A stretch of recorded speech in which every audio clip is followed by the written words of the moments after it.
tiba di aula lanjutan, Eun-sol merasakan aura yang berbeda. Keganasan para murid di sana membuat suasana jauh lebih berat. Tidak ada lagi yang memandangnya dengan hinaan. Ia segera menyadari alasannya. Semua itu karena ia telah membunuh Bo Han Xiang. Ironi itu membuatnya teringat. Dahulu pekerjaannya membersihkan mayat dipandang rendah, namun kini membunuh dengan pedang justru menuai pujian. Seorang instruktur tua menyambutnya. Ia berkata sudah mendengar tentang Eun-sol, lalu memintanya duduk karena pelajaran segera dimulai. Sang instruktur mengumumkan bahwa karena ada murid baru, ia akan menjelaskan inti dari Fire Rain Sword sekaligus 7 ajaran utamanya. Ia memaparkan prinsip dasar. Kekuatan harus seimbang di setiap bagian tubuh, postur harus terjaga, dada ditarik ke dalam, punggung didorong keluar, dan jangan pernah mengerahkan seluruh energi pada satu tebasan saja. Eun-sol memahami hal itu, menyadari bahwa ia takkan bisa menangkap prinsip tersebut tanpa mempelajari seni bela diri lanjutan.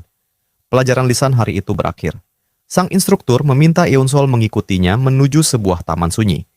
Ia memegang ranting berdaun, lalu menjelaskan bahwa ada tingkatan di mana seseorang tanpa pedang pun mampu mengalahkan mereka yang bersenjata. Pada level itu, seseorang tak lagi membutuhkan pedang fisik untuk membentuk seni pedang. Mendadak, sang instruktur menyerang Eun-sol dengan ranting tersebut, lalu berhenti seketika. Ia melemparkan pertanyaan, bila Eun-sol diserang tiba-tiba tanpa pedang di tangan, bagaimana ia akan merespons dengan seni pedang? Ia menambahkan, saat Eun-sol masih di aula menengah, murid-murid di sini telah mempelajari Shining Mysticism, bentuk pertama dari Fire Rain Sword, dan kini mereka sedang membahas sisi teorinya. Ia memperingatkan, bila Eun-sol gagal memahami maksudnya, ia tidak akan mengajarinya. Karena itu, ia meminta jawaban dengan sungguh-sungguh. Eun-sol berpikir, jika ia tak memegang pedang, maka jawabannya adalah menggunakan pedang lawan. Ia pun maju, berusaha merebut ranting dari tangan sang instruktur. Namun, pria tua itu menyebut tindakannya terlalu tergesa. Seketika Eun-sol terkejut, instruktur itu sudah berada di belakangnya. Eun-sol mencoba mengejar, melancarkan serangan demi serangan, tapi semuanya dengan mudah dihindari. Ia frustrasi karena tak sanggup bahkan mengikuti gerakannya. Ia sadar, ia harus membuat sang instruktur terkesan bila ingin tetap bertahan di aula lanjutan. Dengan tekad bulat, ia memaksimalkan Wandering Beast Path, membaca arus gerakan dan arah lawan. Ia mengerahkan seluruh indranya lalu melancarkan serangan lagi. Namun, sang instruktur melepaskan energi yang membuat tubuh Eun-sol terlempar ke tanah sebelum ia berhasil meraih ranting itu. Belum sempat bangkit, sang instruktur menangkapnya sambil tertawa keras. Ia mengumumkan bahwa Eun-sol lulus ujian. Bingung, Eun-sol bertanya bagaimana mungkin ia dianggap lulus padahal tak bisa menyentuhnya sekalipun. Sang instruktur menjawab bahwa mulai besok ia akan belajar Shining Mysticism. Ia meminta Eun-sol datang lebih pagi sebelum murid lainnya dan pemuda itu mengangguk setuju. Setelah Eun-sol pergi, sang instruktur menatap ranting di tangannya. Dalam hati ia berpikir, seekor anak serigala pada akhirnya tetaplah serigala. Ia tersenyum tipis, mengaku menaruh harapan besar padanya. Hari itu, setelah pelajaran selesai, Eun-sol memutuskan berjalan-jalan di sekitar Hell Island. Ingatannya kembali pada ujian kedua, di mana pertarungan bisa meletus kapan saja. Saat itu, ia mendeteksi keberadaan beberapa orang. Ia menghitung, ada 5 orang muncul dari balik pepohonan. Pemimpin mereka menatapnya dan berkata bahwa sejak Eun-sol datang dari aula menengah, tindak tanduknya terlihat aneh. Karena itu, mereka akan memberinya pelajaran. Yang lain menambahkan, karena Eun-sol yang pertama kali menumpahkan darah, maka ia tak boleh menyalahkan mereka atas apa yang akan terjadi. Pemimpin kelompok itu lalu membanggakan diri. Mereka berlima adalah jenius di antara para jenius, dikenal dengan sebutan Five Big Swords. Ia memperingatkan Eun-sol agar bersiap menghadapi mereka. Eun-sol merasa ada seseorang lain di sekitar. Tiba-tiba, pemimpin Five Big Swords berteriak kepadanya. Namun, sebelum sempat melanjutkan kata-katanya, tubuhnya roboh tak bernyawa di depan rekan-rekannya yang terkejut.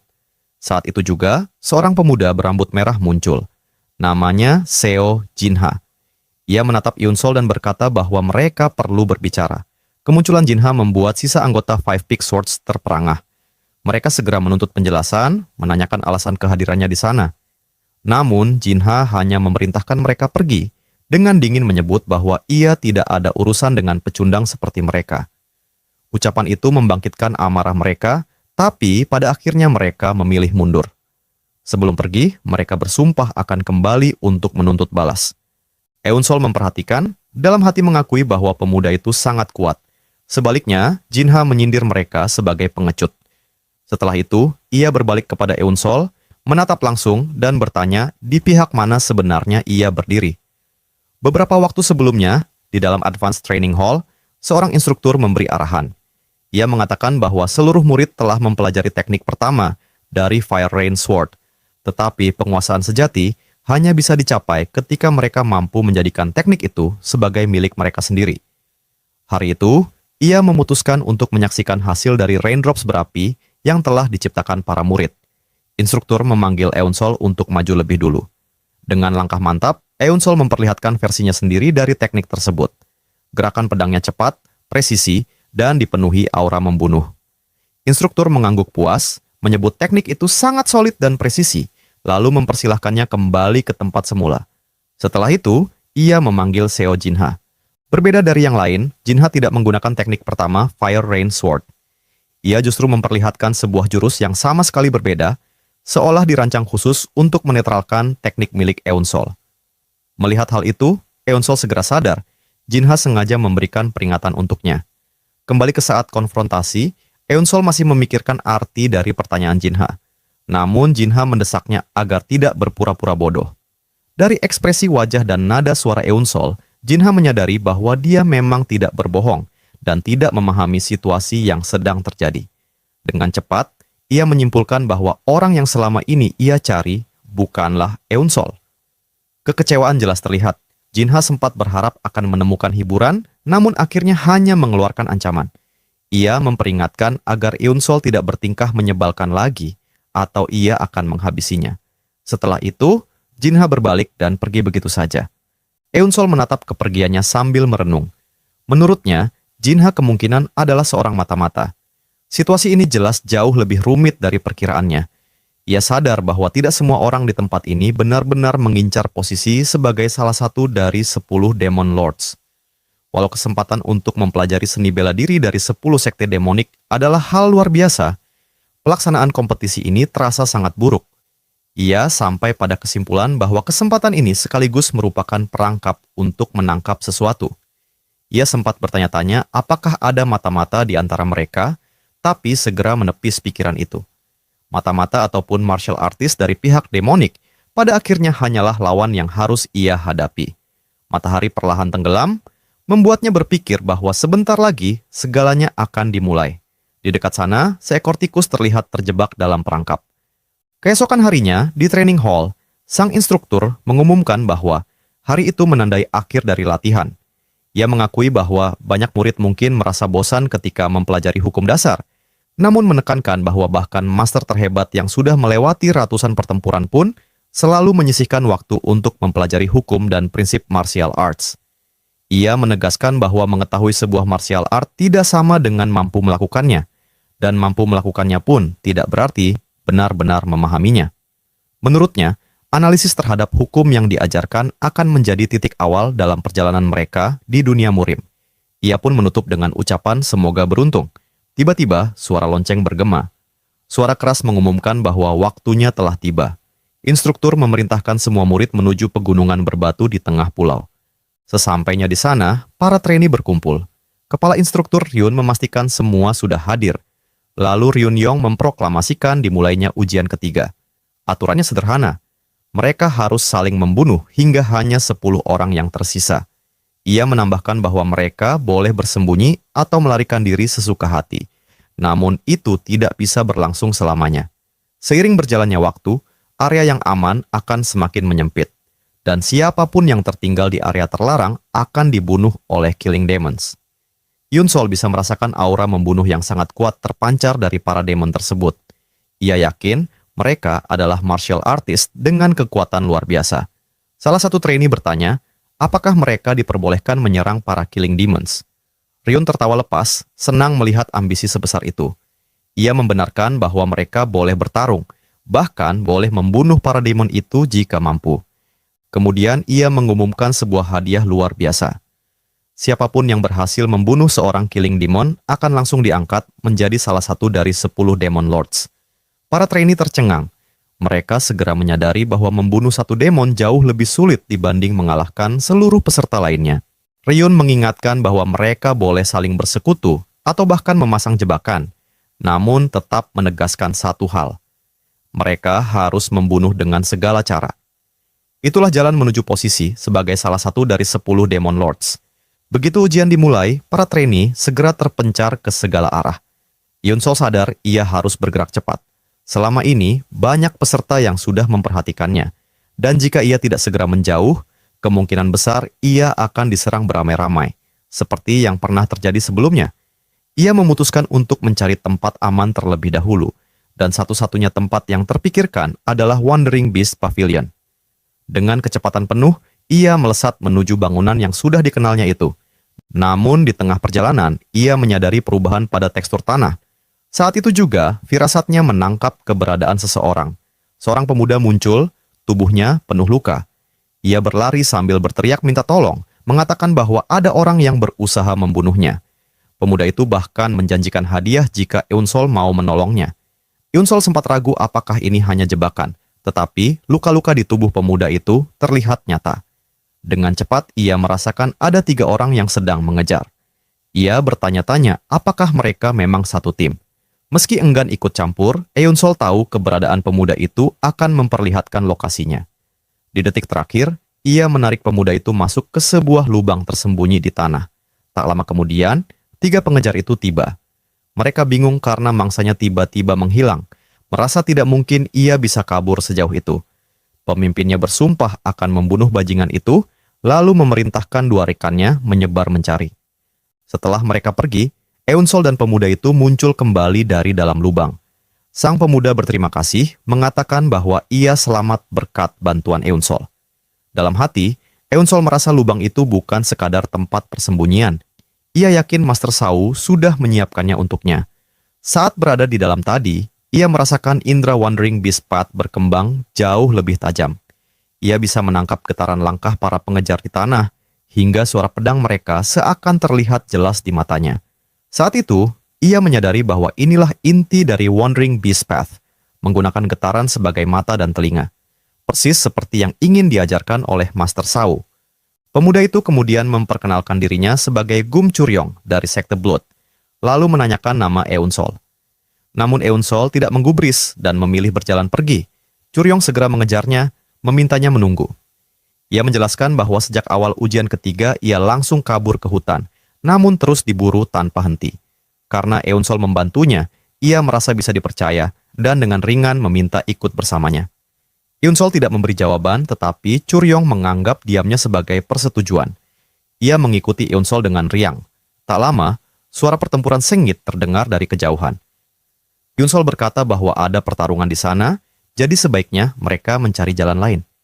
Churyong terkejut, kagum dengan kemampuan Hyunsol merasakan getaran. Ia bahkan meminta agar diajari cara melakukannya. Tak jauh dari mereka, seorang petarung tunggal menghadapi banyak lawan. Dengan marah, ia bersumpah akan membalas dendam atas kematian rekan-rekannya, meski harus menjual jiwanya. Kata balas dendam bergema di benak Hyunsol. Ia bisa merasakan kebencian yang familiar dari sosok itu. Churyong bertanya ada apa, namun Hyunsol hanya mengumumkan perubahan rencana. Mereka akan ikut dalam pertarungan itu. Ucapan tersebut membuat Churyong terkejut. Saat Hyunsol melangkah maju, sebuah serangan mendadak mengarah padanya. Dengan cepat, ia menangkis. Sang penyerang, seorang asasin, terperangah. Ia tidak percaya jurus Ultimate Concealment yang terlarang bisa dipatahkan. Ia bahkan curiga, apakah Hyunsol juga seorang pembunuh bayaran? Namun, tanpa memberi kesempatan, Hyunsol membalas dengan gerakan cepat dan menewaskannya seketika. Ia sadar, jika bukan karena Wandering Beast Path, teknik penyembunyian para asasin itu akan sangat merepotkan. Sementara itu, Churyong menjerit ketakutan melihat darah berceceran. Hyunsol menimbang dalam hati, jika ia membantu petarung yang haus balas dendam itu menyingkirkan para asasin, mungkin ia akan mengetahui perasaan saat membalaskan dendam. Para asasin lain memutuskan mengakhiri semuanya segera. Salah satu dari mereka berkata, demi menghormati lawan yang menjadi yang terakhir hidup, ia akan membunuhnya dengan cepat. Namun, sebelum serangan itu jatuh, Hyun Sol masuk dan menangkisnya. Para asasin terkejut, bertanya-tanya dari mana orang ini datang. Mereka curiga masih ada musuh lain yang bersembunyi. Akhirnya mereka memutuskan untuk membunuh Hyun Sol juga. Pertempuran sengit pun pecah. Hyun Sol bertarung bahu-membahu bersama petarung pendendam itu. Mereka menumbangkan para asasin satu persatu. Darah berhamburan, hingga akhirnya lawan terakhir menerima tebasan maut dari sang pendendam. Dengan tubuh berlumur darah, ia tertawa gila dan berbisik bahwa akhirnya dendamnya terbalaskan. Lalu ia jatuh tersungkur ke tanah. Churyong menoleh pada Eun Sol, bertanya apakah semua sudah selesai. Tepat pada saat itu, ia mendekat dan memperingatkan agar Eun Sol tidak lengah, meskipun sudah terlihat begitu terampil.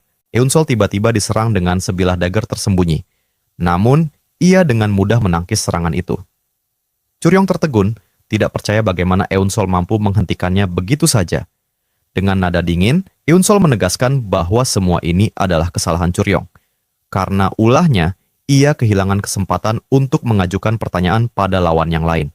Ketakutan merayapi wajah Churyong, ia gemetar dan bertanya kapan Eun Sol mengetahui identitasnya. Tanpa ragu, Eun Sol menjawab bahwa sejak awal ia sudah tahu. Saat mereka bersembunyi di bawah tanah, ia menyadari bahwa Churyong menyembunyikan senjata di balik pakaiannya. Pergerakan punggung yang kaku membuatnya mudah terbaca. Eun Sol menambahkan, alasan ia tetap membiarkan Churyong berada di sisinya meski mengetahui segalanya hanyalah karena rasa penasaran. Ia ingin melihat apa yang akan dilakukan Churyong, karena baginya mengamati bagaimana seseorang mencoba menipu orang lain bisa berguna di masa depan. Churyong menolak percaya, bersikeras bahwa aktingnya sempurna. Dalam keputusasaan, ia melemparkan seluruh senjata tersembunyi yang tersisa. Hyun Sol menghindar dengan mudah. Di benaknya, Churyong merasakan sesuatu yang aneh, seolah Hyun Sol mampu membaca gerakannya.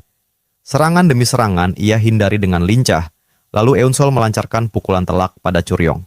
Dengan dingin ia menyatakan, senjata tersembunyi terbaik pun tak ada gunanya jika sudah terbongkar. Churyong maju dengan upaya terakhir, namun Hyun Sol segera mengakhiri pertarungan. Tubuh Churyong berlumuran darah, tergeletak tanpa daya. Hyun Sol mengakui dalam hati bahwa pertarungan itu tidak mudah. Jika saja ia tidak mengetahui lebih dulu soal senjata tersembunyi, keadaan mungkin berbahaya. Saat menatap tubuh Churyong yang perlahan kehilangan nyawa, ia kembali melihat ekspresi yang sama seperti pada semua orang yang sekarat, obsesi untuk tetap hidup. Ia kemudian melangkah pergi, melewati tubuh para asasin dan seorang pemuda yang sebelumnya berusaha menuntut balas dendam. Hyun Sol berhenti sejenak di depan tubuh sang pemuda. Ada sesuatu yang berbeda, karena pria itu meninggal dengan senyuman. Ia bertanya-tanya, apakah begini rasanya ketika berhasil menuntaskan dendam? Apakah dirinya juga akan tersenyum seperti itu saat kelak membalas dendam? Dengan tenang, Hyun Sol mengambil pedang milik pemuda yang sudah mati, lalu melanjutkan perjalanannya. Dari kejauhan, salah satu killing demon memperhatikannya, bertanya-tanya apakah Hyun Sol yang membantai para asasin profesional itu. Seorang demon lain menjawab, Hyun Sol memang membunuh mereka hanya dengan teknik dasar dari sekte Fire Rain Sword. Ia mengakui bakatnya, namun menegaskan bahwa banyak orang di Hell Island yang sama berbakatnya. Jika tidak berkembang, ia tidak akan bertahan hidup. Keesokan harinya, Hyun Sol dikejar sekelompok trainee. Salah satu dari mereka menggunakan metal whip untuk menyerang dari kejauhan. Hyun Sol berhasil menghindari satu serangan, tetapi lintasan senjata itu berputar di udara dan menghantam punggungnya. Ia sadar, jika terus begini, dirinya akan mati. Ia harus menemukan cara untuk keluar dari situasi berbahaya ini. Di camp para instruktur, kepala instruktur menanyakan perkembangan. Asistennya melaporkan, dari 86 trainee hanya tersisa 41. Hyuk Ryun, sang kepala instruktur, terkejut karena begitu banyak yang masih hidup meski sudah 3 hari berlalu. Ia menyimpulkan bahwa mereka yang bertahan pasti cukup terampil, dan sudah waktunya menguji kemampuan mereka dengan sungguh-sungguh. Ia pun meminta peta pada asistennya. Di sisi lain pulau, seorang trainee hampir membunuh Hyun Sol setelah berhasil merebut pedangnya. Lagi-lagi, Hyun Sol terpaksa berlari menghindari kejaran. Ia berpikir bahwa jenis senjata yang digunakan lawannya membuat pertarungan di ruang terbuka tidak menguntungkan. Maka ia merancang sebuah strategi yang lebih sesuai. Sementara itu, Hyuk Ryun menatap peta dan memutuskan untuk mempersempit zona pertempuran. Ia memerintahkan agar Killing Demon dilepaskan di area sekte Fire Rain Sword. Yunsol bergegas menuju bangunan sekte Fire Rain Sword dengan para pengejarnya mengikuti dari belakang. Mereka menduga ia bersembunyi di dalam, salah satunya mengejek bahwa ia kini terpojok. Pemimpin mereka yakin, secepat apapun ia berlari, tidak akan bisa lolos. Namun, tiba-tiba Eun-sol menyerang dari belakang. Pemimpin mereka menertawakan tindakan itu, menganggapnya sekadar trik bodoh yang tidak akan berhasil. Pertarungan pun pecah. Yunsol menghindari serangan senjata dengan gesit, membuat lawan tercengang. Sang pemimpin terkejut, tak percaya orang ini mampu membaca jalur teknik pedang mereka. Dengan cerdas, Yunsol memanfaatkan kekacauan dan lorong sempit di dalam bangunan. Pertarungan berlangsung sengit. Salah satu pengejar mulai menyadari bahwa tempat sempit ini melemahkan serangan mereka. Tetapi, sebelum sempat menyelesaikan pikirannya, Eun-sol sudah menebasnya. Di detik terakhir, ia menyadari bahwa Eun-sol memang sengaja memancing mereka masuk ke sini. Menurut perhitungan Eun-sol, di ruang sempit ini lawan terpaksa memperpendek jangkauan serangan, sehingga kekuatan mereka berkurang dan gerakannya lebih mudah diprediksi. Ditambah lagi, mereka tidak benar-benar terampil. Ia menyimpulkan bahwa ada peluang untuk mengalahkan mereka satu persatu. Salah satu pengejar berteriak sambil menyerang, tetapi Eun-sol kembali menghindar dengan cepat. Seorang pengejar kembali menyerang dengan metal whip. Senjata itu memantul dari dinding dan menghantam Eun-sol hingga ia kehilangan keseimbangan lalu terjatuh. Salah satu pengejar melihat kesempatan itu dan berteriak agar yang lain segera bergerak dan melarikan diri. Namun, sebelum sempat kabur, langkahnya terhenti. Seseorang menghadang dengan tatapan dingin, bertanya apa yang mereka lakukan. Apakah mereka benar-benar berniat lari? Dari kejauhan, Eun-sol menyaksikan kejadian itu. Pria asing tersebut menumpas seluruh pengejar tanpa ampun, lalu berbalik menatap Eun-sol. Ia bertanya, apakah Eun-sol adalah pemimpin mereka? Dengan nada tenang, ia memuji keterampilan Eun-sol, lalu menyinggung teknik pedang yang dipakainya tadi. Ia bertanya apakah itu memang teknik dari sekte Fire Rain Sword. Setelah itu, ia memperkenalkan diri sebagai Wu Munchong dan menanyakan nama Eun-sol. Sebelumnya, Munchong terlihat memarahi bawahannya. Ia berteriak dengan marah, menuduh mereka pengecut karena ingin mundur dari pertempuran. Salah seorang menjawab ragu, menganggap bertarung di tempat itu tidak bijak. Mendengar alasan itu, amarah Munchong meledak. Ia menebas seluruh bawahannya dalam sekejap. Dengan jijik, ia menggerutu bahwa inilah sebabnya ia membenci bekerja bersama pecundang, yang bahkan belum mencapai Advanced Hall. Kembali ke saat ini, tepat ketika Eun-sol hendak menjawab, Munchong tertawa terbahak. Ia mengatakan bahwa ia tidak peduli dengan nama seseorang yang akan segera mati. Seketika ia melancarkan serangan sengit. Yunsol berusaha menahan, tetapi whip milik Munchong melilit pedangnya dan menghancurkannya tanpa kesulitan. Munchong mengejek, mengatakan bahwa ia mendengar Advanced Hall dari sekte Fire Rain Sword hanya mengajarkan satu teknik bertahan. Yunsol terkejut, bertanya-tanya bagaimana lawannya mengetahui tentang Shining Mysticism. Ia menduga lawan memiliki jaringan informasi yang belum pernah ia ketahui. Munchong menyerang lagi sambil mencela karena Eun-sol melamun di tengah pertarungan. Pertarungan makin intens. Yunsol segera menyadari lawannya menghancurkan segala yang ada di jalur serangannya. Melawan orang seperti ini di ruang sempit sama sekali tidak menguntungkan. Ia pun berusaha menjauh, menciptakan jarak. Munchong menatap dengan kecewa, mengatakan bahwa dengan kemampuan seperti itu, Yunsol sama sekali bukan tandingannya. Ia lalu melepaskan serangan penuh menggunakan chain weapon, menciptakan jaring yang menjebak Eun-sol dari segala arah. Dengan sinis, ia bertanya, apakah ini usaha terakhirnya? Meyakini Shining Mysticism tak akan mampu menyelamatkannya. Namun, ia terperanjat ketika melihat Yunsol masih berdiri. Dengan segenap tenaga, Yunsol berhasil melepaskan diri dari jebakan senjata itu. Munchong hanya tertawa keras, berjanji akan segera membunuhnya. Yunsol menganalisis situasi, menyadari bahwa Shining Mysticism bisa menahan serangan, tetapi tidak cukup kuat untuk menghentikan sepenuhnya. Saat itulah ia teringat pada latihannya, menyadari apa yang benar-benar ia butuhkan. Kekuatan destruktif yang mampu menembus baja. Ia memusatkan energi, lalu melepaskan serangan dahsyat yang membuat Munchong terkejut. Pertahanannya hancur, tubuhnya terpaku dalam keterkejutan. Dengan napas terengah, Yunsol mengingat bagaimana ia membalas serangan lawannya dengan ledakan energi besar.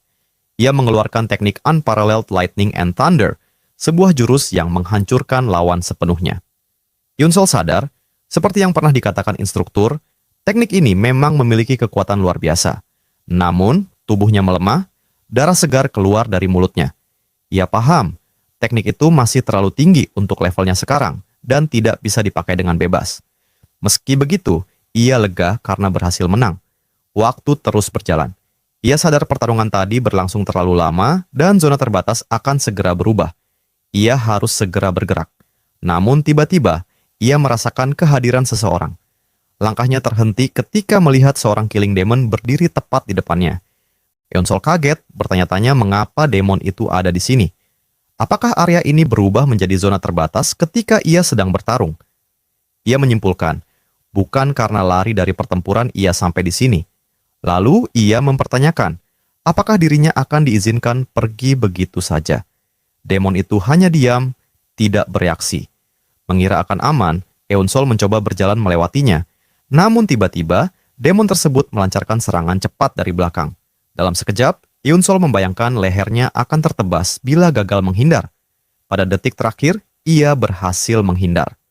Ia sadar, jika bukan karena latihan Wandering Beast Path, sudah pasti ia mati. Ia bahkan tidak sempat merasakan kehadiran lawan ketika pedang itu hampir mengenai dirinya. Bersiap menghadapi konfrontasi, Eonsol menegaskan dalam hati untuk tidak terkecoh oleh ketenangan lawan. Ia yakin, begitu ia bergerak sedikit saja, demon itu akan langsung menyerang. Ia lalu mengingat pelajaran yang pernah diberikan Shao. Saat predator memburu mangsa, sang mangsa tetap bisa lolos meski predator lebih cepat. Alasannya sederhana, mangsa bergerak dengan pola zigzag. Predator puncak selalu berhasil dalam perburuannya karena mereka menyerang tepat ketika mangsa bergerak. Eonsol merenung, memikirkan cara menghadapi lawan semacam itu, lalu mengingat kembali pelajaran yang pernah ia dengar. Jika predator menyerang berdasarkan timing, maka satu-satunya solusi adalah membuat gerakan yang sama sekali tak bisa diprediksi. Ia memutuskan untuk menerapkan strategi itu. Pertama, ia bergerak dengan pola zigzag yang mudah ditebak, lalu beralih menggunakan Wandering Beast Path untuk menghindari serangan yang sudah ia perkirakan. Pada akhirnya, ia memilih momen yang tepat dan menciptakan celah di pertahanan lawannya dengan sebuah gerakan yang sama sekali tak terduga. Namun yang terjadi membuatnya terkejut. Killing Demon berdiri di hadapannya hanya untuk sesaat, lalu Eonsol sempat mengira dirinya sudah terlambat dan pasti mati. Akan tetapi, ia justru menyaksikan demon itu menghentikan serangan dan berbalik pergi. Ia bertanya-tanya, mengapa lawannya berhenti?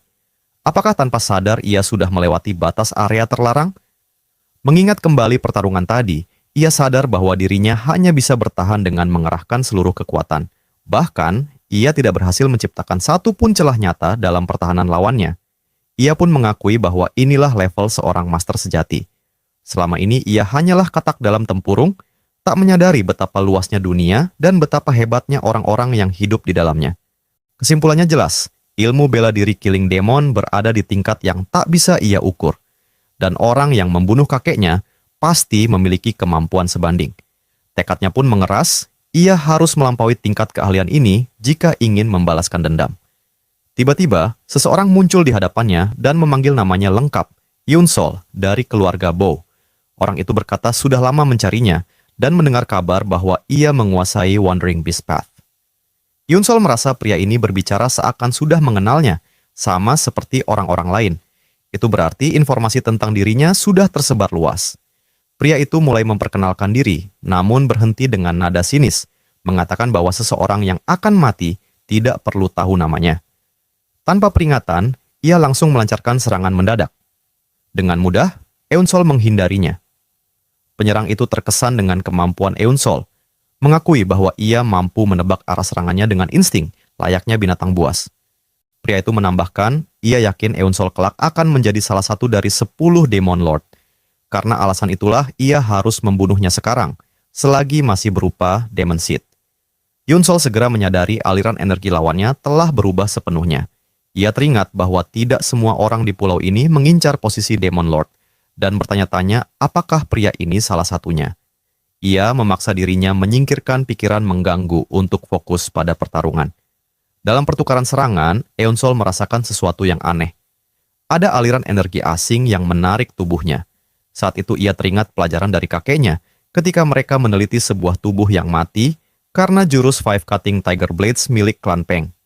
Kakeknya tahu hal itu karena meskipun tanpa luka luar, seluruh tulang korban hancur, ciri khas teknik yang menyalurkan ki ke tubuh lawan setiap kali senjata beradu. Kini, Eun-sol berteriak dalam hati, menyadari bahwa jurus yang dihadapinya adalah Five Cutting Tiger Blades dari klan Peng. Lawannya terkejut, tidak menyangka ia mampu mengenali gaya bertarungnya. Eun-sol kembali mengingat penjelasan kakeknya mengenai ciri lain teknik tersebut, yakni teknik penyerapan yang kuat, bekerja layaknya pusaran yang menarik segalanya ke dalam, digunakan untuk mengendalikan senjata lawan di setiap benturan. Ia juga ingat bagaimana kakeknya menjelaskan bahwa klan Peng bertarung layaknya seekor harimau, memanfaatkan momen ketika pedang lawan kacau untuk melahapnya bulat-bulat. Dulu, Eun-sol pernah bertanya apakah klan itu yang terkuat. Kakeknya menjawab bahwa teknik penyerapan memang berbahaya, tetapi juga pedang bermata dua. Meski menipu, teknik itu memaksa penggunanya bertarung dalam jarak dekat. Kini, Eun-sol memutuskan untuk memanfaatkan kelemahan itu. Ia memelintir pedang lawannya dengan cara yang tak terduga. Lawannya akhirnya memperkenalkan diri, Feng Ak dari Hebei klan Peng, yang bersumpah akan menghadapinya dengan serius dan bersumpah atas nama klannya untuk membasmi Demon Seed di depannya. Saat Feng Ak menyerang, Eun-sol mengejutkannya dengan menancapkan pedangnya ke tanah. Feng Ak terperangah oleh gerakan tak terduga itu. Eun-sol menjadikan pedang tersebut sebagai poros untuk menendang Feng Ak, membuatnya kehilangan keseimbangan. Ia sadar rencananya berhasil. Feng Ak murka, menuduhnya memakai trik kotor. Eun-sol hanya berpikir bahwa meski trik itu berhasil, kerusakan yang ditimbulkannya tidak seberapa. Hal itu masuk akal, mengingat lawannya sudah berlatih keras bertahun-tahun. Namun kini, ia sudah menemukan cara untuk melawannya. Saat itu juga, ia kembali mengingat salah satu pelajaran dari sang guru. Menunggu lawan menyerang lebih dulu adalah kunci, sebab kecepatan sejati terletak pada mampu bergerak sepersekian detik lebih cepat pada saat benturan. Eun-sol memutuskan untuk memanfaatkan teknik energy absorption agar bisa menjadi lebih cepat. Ketika Feng Ak kembali menyerang, Eun-sol tidak melawan tarikan itu. Sebaliknya, ia mengikuti arusnya, menggunakan momentum tersebut untuk mempercepat tebasan pedangnya. Di detik terakhir, ia mengubah arah serangan dan berhasil mendaratkan pukulan pada Feng Ak. Feng Ak terperangah. Ia bertanya-tanya apakah Eun-sol benar-benar membalikkan teknik energy absorption untuk keuntungannya. Baginya, hal itu mustahil.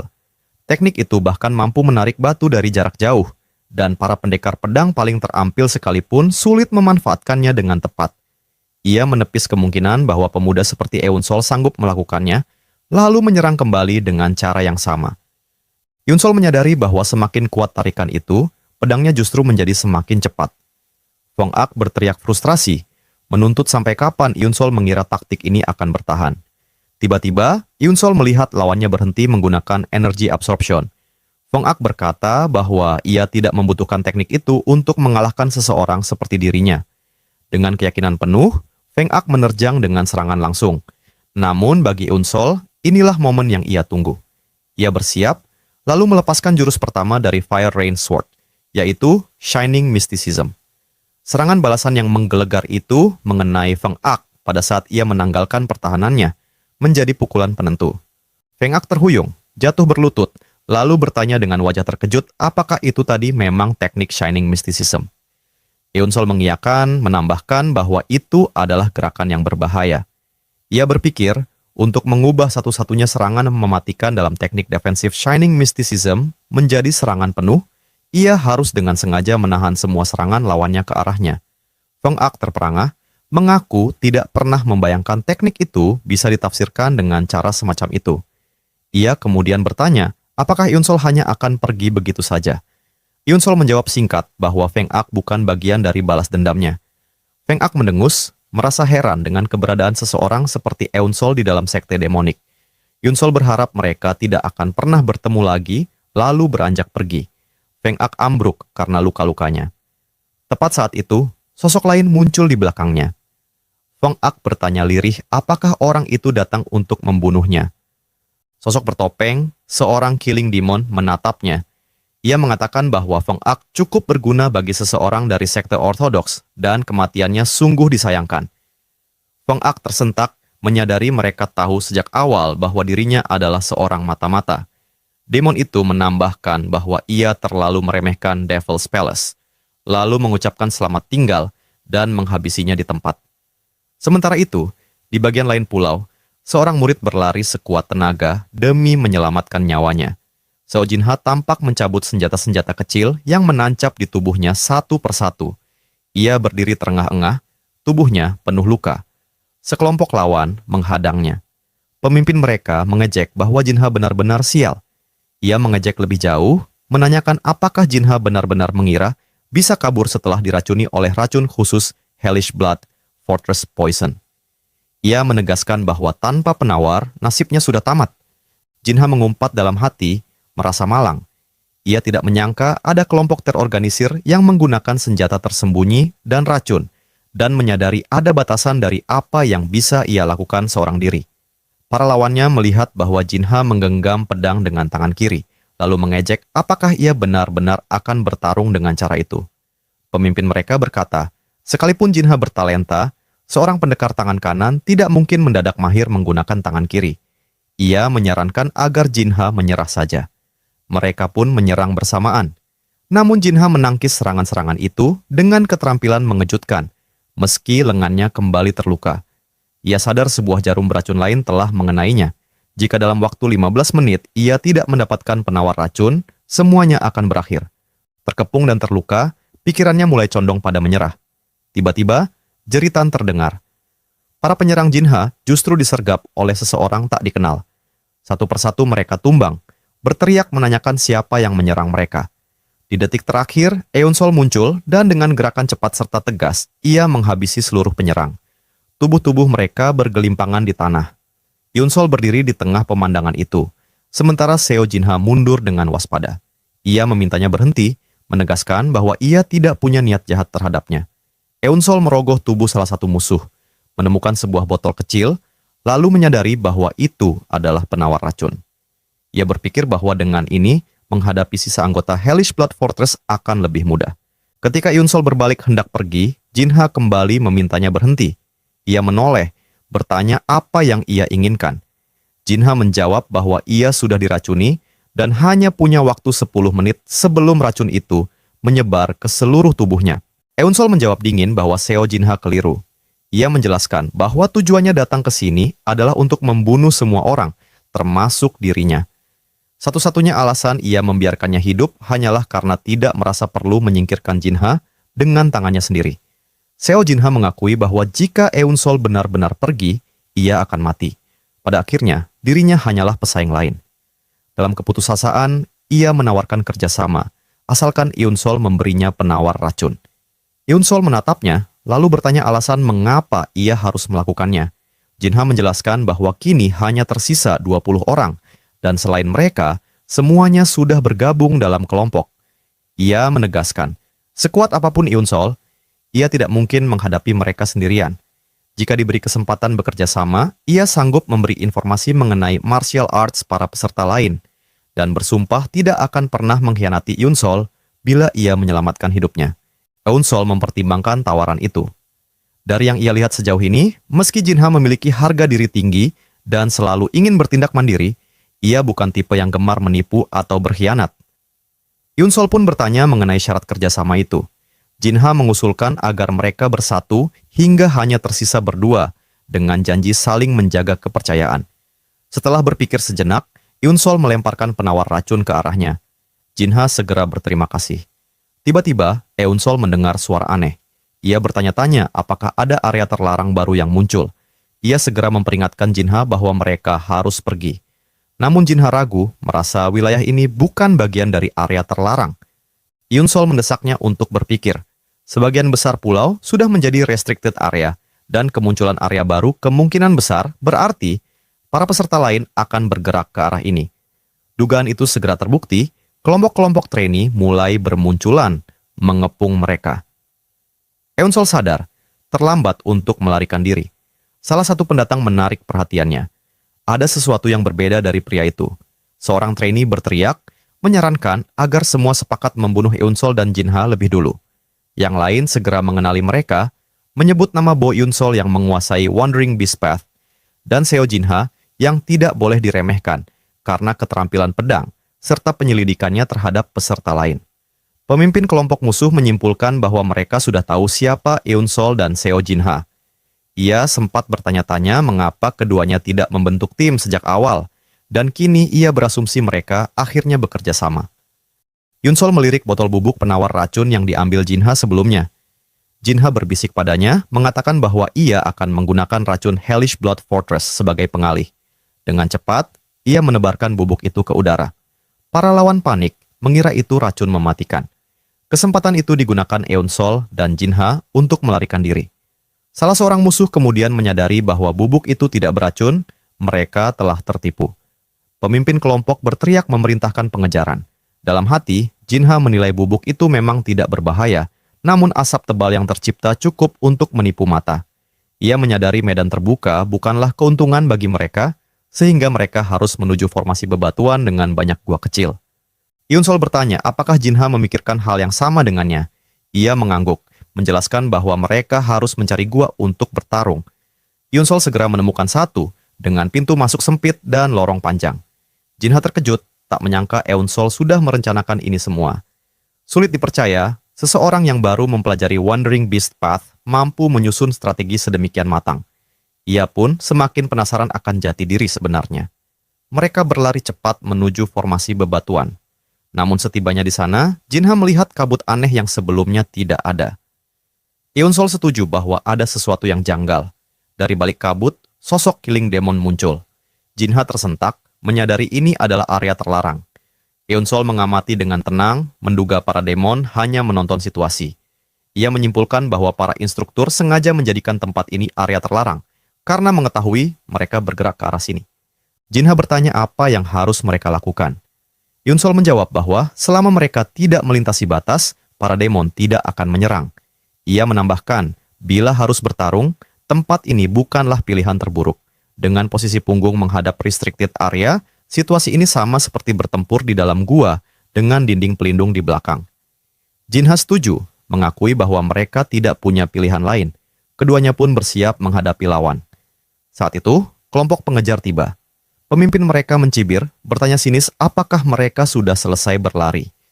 Dua kelompok kini berdiri saling berhadapan, sementara para Killing Demon hanya mengamati dari balik kabut. Salah seorang trainee menggerutu bahwa Eun Sol dan Jinha sudah terlalu banyak menyusahkan mereka. Ia menolak membuang waktu lebih lama, lalu memerintahkan semua orang menyerang sekaligus.